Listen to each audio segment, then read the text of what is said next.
mukama waffe bulungi ebazibwe nnyo. Olwaleero ngenda bamba ku bujulizi bwange, waliwo ebintu bingi mukama byakoze mu bulamu bwange, naye olwo ngenda kwa ku bujulizi bwa bintu bibiri byokka. Olunaku lwe nasooka okuwulira ku ddoboozi lya Katonda nga bw'owulira eddoboozi lyange kati oba bwe n'okusingawo eddoboozi lya Katonda li very very loud. Number 2, olunaku mukama lwe yaponya endwadde yali mazeeko emyezi 4. Naawe nja kutandika n'olunaku lwe nasooka okuwulira eddoboozi lya Katonda. Mukama yeebazibwe nnyo.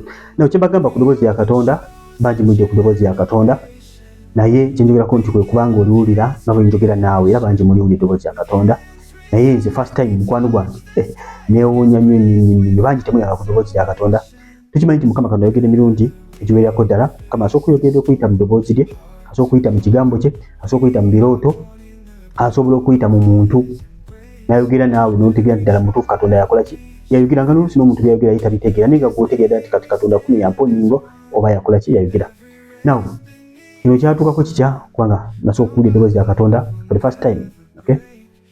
Musumba Ssekisaka mumanyi bulungi nnyo n'obwase bw'okubatale era ayigiriza okola service n'omwoyo mutukuvu.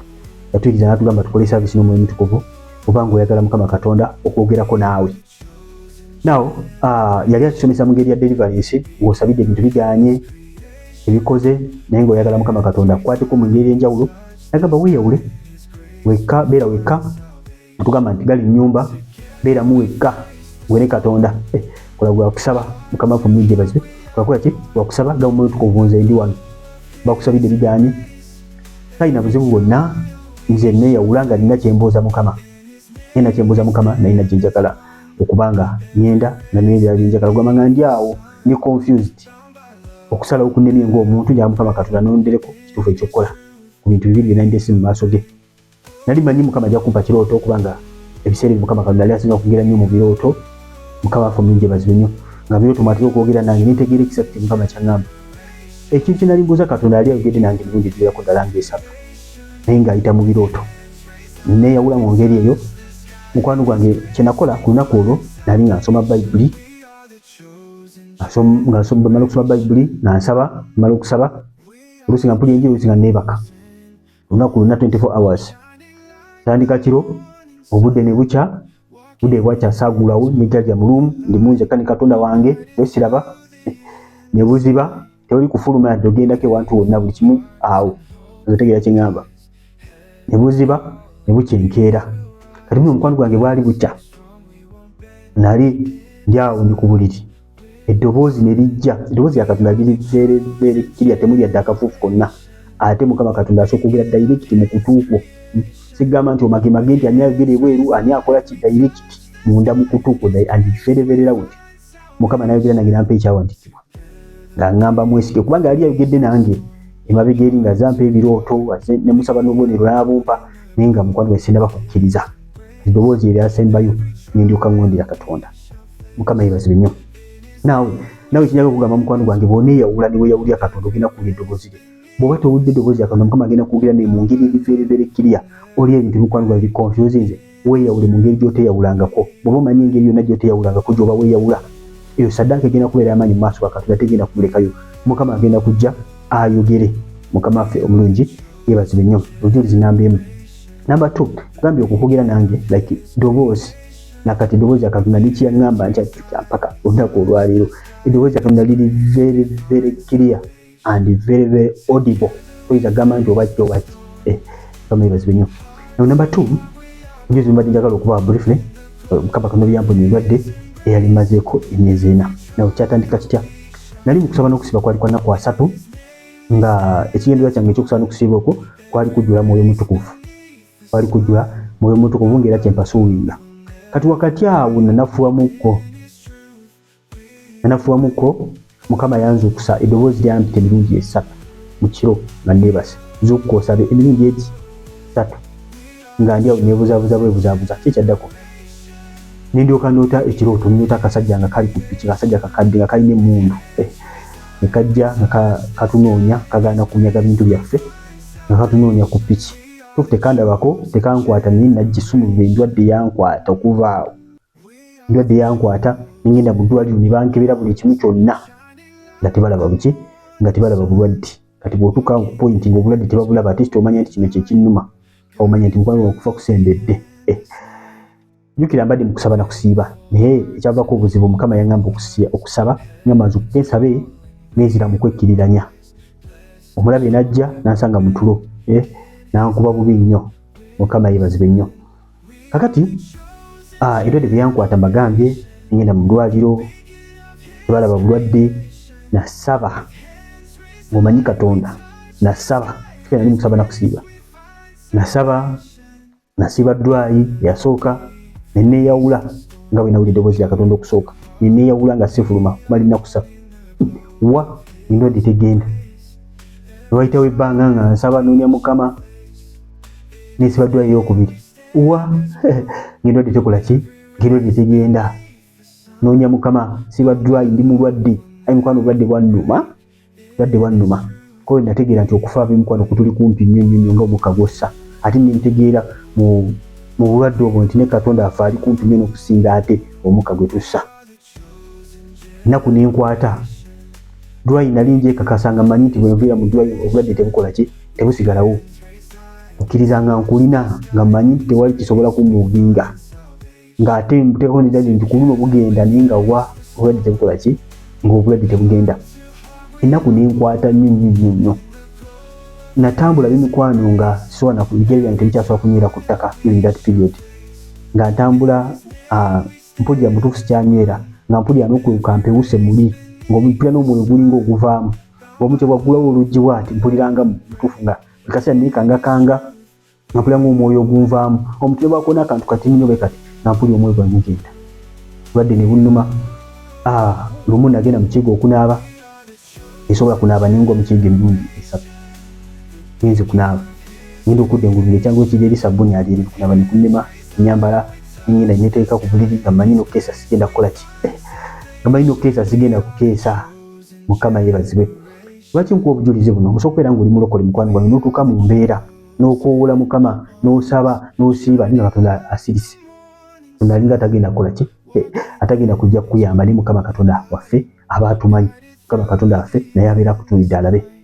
Nasaba okukkiriza kwonna nenzikiriza esaala zonna zemmanyi nenzimalayo okuyigirizibwa kwonna kwenjigiriziddwa nenkukola nensiga nenkubira abasumba bansabire ne basaba.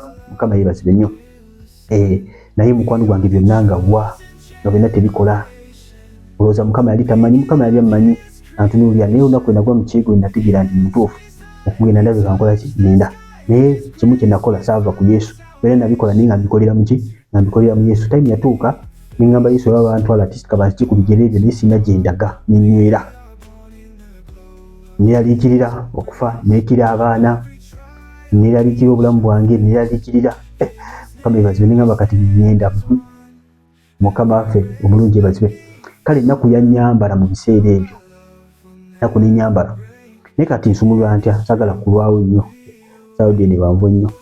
Nsumulula ntya mukwano gwange ebyo nabinanga bimaze okumpitamu obulwadde tebulabika mu ddwaliro sina bwe nsobola kulaga sikyasobola kunywera ku ttaka ntambula gwondaba oyinza okundaba nga nninga mulamu naye nga nze manyi kyendiko nga mpulira mu butuufu ne ku ttaka sikyanywera bulungi era byonna bintuuseeko ebbanga ligenze obulwadde bunnuma bwe abandi balowooza ndi mulamu naye nga nze nkimanyi bwe nnyendera awo neŋŋenda nenfa manyi kitegeera ddala mu butuufu nti ntuuse okukola ki okugenda naye byonna Mukama Katonda ng'ali wamu nange nga tandise naye ennaku ng'enzita nga ndi mweraliikirivu tulisa nga ndi mweraliikirivu ati byonna bye naliikirizibwa nga mbikoze.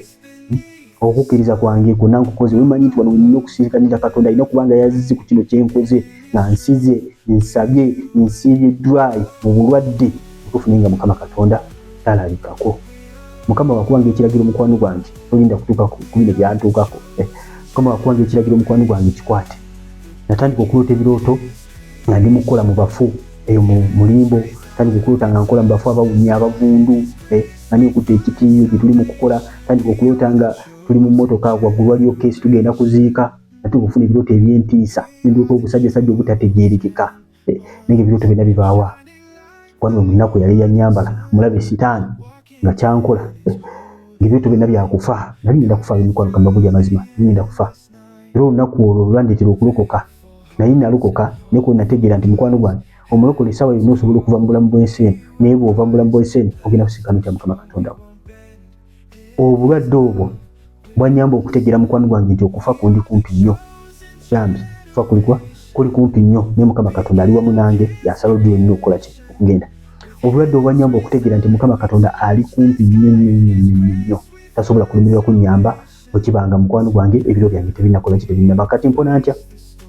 Nomu nali ntudde ndi eyo ndizeka nali ku kalina waggulu eyo ntudde Bayibuli yange njikutte ennaku ennuma n'ensoma ekyawandiikibwa ekigamba nti ennaku mu Katonda ereeta okwenenya okutejjusibwa naye ennaku mu nsi ereeta kufa. Bwe nasoma ekyawandiikibwa ekyo neŋŋamba ennaku mu Katonda ereeta okwenenya okutejjusibwa naye ennaku mu nsi ereeta kufa. Bwe nasoma ekyawandiikibwa ekyo nabagambe nali ku rooftop ekituufu kinti nali mu ruumu nali ndi mu dry nali ndi mu kusaba dry endala nanyigidde dry endala ennaku 3 neggalidde nindidde Mukama. Nga omanyi nti oba oli mukusana okusiiba obeera osoma ekigambo kya Katonda okubanga mukwano gwange obeera mu environment eyo okubeera okwa Mukama. Nga ku kyawandiikibwa kino yali Mbakolinsi ekyokubiri essula 7:10 ennaku mu Katonda ereeta okwenenya okutejjusibwa n'ennaku mu nsi ereeta kufa. Nimbanga atakiwuliranga nako Mukama yeebazibwe. Kati kankubulire no mukwano gwange sometimes Mukama Katonda ayinza obutajjanga gwe olowooza okusaba n'okusiiba nakusalizaamu awo nali nsibye ebisibo bingi mabega awo nga siwona naye ng'ennaku endi mubi nnyo mu kaseera ako enasomera ekyawandiikibwa kino nenenya nensituka nenzigulawo neŋŋenda nendya nenywa obulwadde ne bugenda.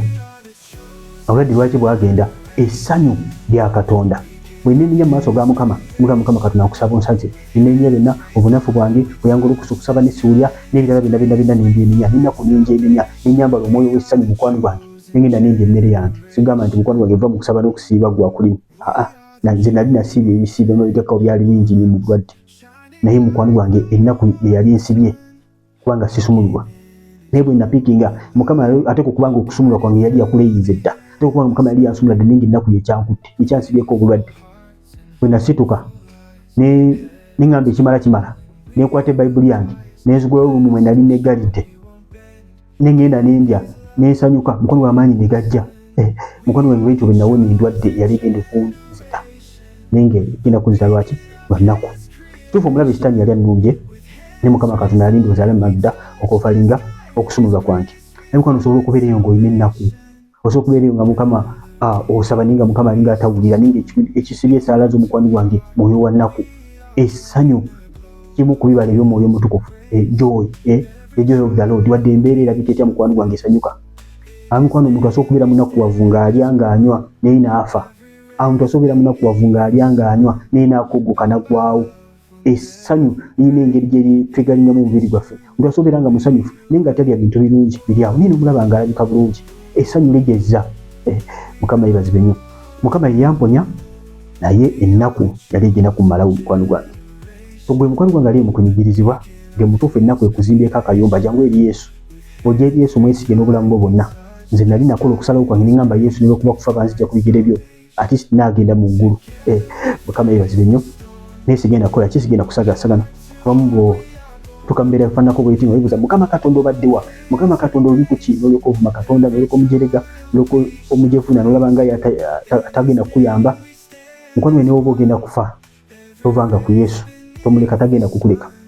Naye mukwano kambabuulire waliwo embeera egenda okujja mu bulamu bwo ekuyigirize Katonda ekuyigiriza okukyawa ebintu by'ensi. Nze ku olwo bwe nakyawa ebintu by'ensi bino bye nasina mululu ku kintu kyonna lwansonga nkimanyi nti esawa yonna nsobola okubireka. Ko nategeera nti okufa kuli kumpi, ko bwe nategeera nti Katonda ali kumpi, ko nategeera nti mukwano gwange ebintu byonna bisobola okukoma noba nga tewakyaliwo kintu kyonna kikola ki kisobola kukuyamba.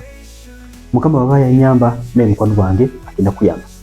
Obwo bwabadde obujulizi bwange eno bagita Chosen Generation kubeera kuno bingi oba olimpya subscribinga ko nakade okukyano tuvunula ebirooto okukyano kuliko topics ez'amanyi gye tuyiga. Bw'oba ng'oyokola akavidiyo akaddako kona wano waggulu nakola vidiyo ennyonnyola ku maanyi agali mu linnya lya Yesu. Obujulizi nga buno mukwano gwange kyandibadde kinyootegera amaanyi amakusike agali mu linnya lya Yesu. Erinnya lya Yesu lya maanyi nnyo nekinyonnyo obanga obikuliddwa n'osaba nga mukwano gwange obikuliddwa amaanyi agali mu linnya lya Yesu. Kona wano waggulu ogenda kulaba nga olaba kavidiyo bw'otaako nako tekagenda playinga. Kona wano waggulu ogenda kulaba nga olaba kavidiyo ako amaanyi agali mu linnya lya Yesu. Mukwano bere bulungi kaswe obujulizi bwange because mutere mu comment section mukama kiki yali abakoledde muga kino mukama yakinkolera nali kisubira oba nali mali waawo kapiro mukisa bere bulungi mera